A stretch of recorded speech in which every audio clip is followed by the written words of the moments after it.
ఒక నటుని నటనా రూపాలు. శ్రీ మమ్ముట్టి పద్మభూషణ్ 2026 అవార్డు గ్రహీత. ఒక బాలుడు వెండితెరపై వెలగాలని కలలు కన్నాడు. దశాబ్దాల అంకిత భావం భారతీయ చలనచిత్ర రంగంలో అతనికి ఒక విశిష్ట స్థానాన్ని కల్పించింది. మా నాన్న నన్ను డాక్టర్ కావాలని కోరుకున్నారు. అనుకోకుండా నేను న్యాయవాదిని అయ్యాను. చివరకు ఇప్పుడు నటుడుగా ఉన్నాను. కానీ నా మొదటి సినిమాను తెరపై చూసినప్పుడు స్క్రీన్ పై నటుడిని కావాలనుకున్నాను. ఆ పోరాటం, ఆ ప్రయత్నం, ఆ కళ కోసం తప్పిస్తున్నాను. నా బాల్యం గడిచాక వాటిలో 1-2 సన్నివేశాలను ప్రయత్నించాను. ఆ తర్వాత నేను లాయర్గా నా కెరీర్ ప్రారంభించాను. నాకు పెళ్ళయింది. ఆ తర్వాతే నాకు ఒక పెద్ద పాత్ర చేసే అవకాశం వచ్చింది. అదృష్టమో దురదృష్టమో ఆ సినిమా పూర్తి కాలేదు. నేను ఔత్సాహిక నాటక రంగం చేసేవాడిని. నేను మిమిక్రీ ఆర్టిస్ట్ని. సమయం దొరికినప్పుడల్లా నేను నాటకాలు కూడా వేసేవాడిని. కానీ నా అభిరుచి సినిమాలే. చాలా కష్టపడ్డాను.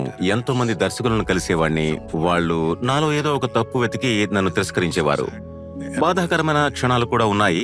కానీ చివరకు మిస్టర్ ఎంటీ నన్ను కలిశారు. ఆయనకు నాపై కొంత నమ్మకం కలిగింది. దాంతో ఆయన నాకు ఒక అవకాశం ఇచ్చారు. అక్కడి నుండి నేను ఎన్నో కష్టాలు పడి మీడియాను అధ్యయనం చేసి మెళకువలు నేర్చుకున్నాను. ఒక సాధారణ నటుడిగా మారడానికి చాలా కాలం పట్టింది. కానీ ఒక పరిపూర్ణ నటుడిగా మారడానికి ఇంకా ఎన్నో ఏళ్లు పడుతుంది. ఏ ఒక్కరు నన్ను సవాల్ చేయలేరు. ఎందుకంటే నాలో జిజ్ఞాస, అంకిత భావం, నిజాయితీ ఉన్నాయి. కానీ నేనెప్పుడూ నటుడినే కావాలనుకున్నాను. కానీ స్టార్ని కాదు. నేను ఇప్పటికీ ఒక నటుడిగానే ఉండాలనుకుంటున్నాను. భవిష్యత్తులోనూ ఎప్పటికీ ఒక నటుడిగానే ఉంటాను. నేను సినిమాల్లోకి రాకముందే వివాహం చేసుకున్నాను.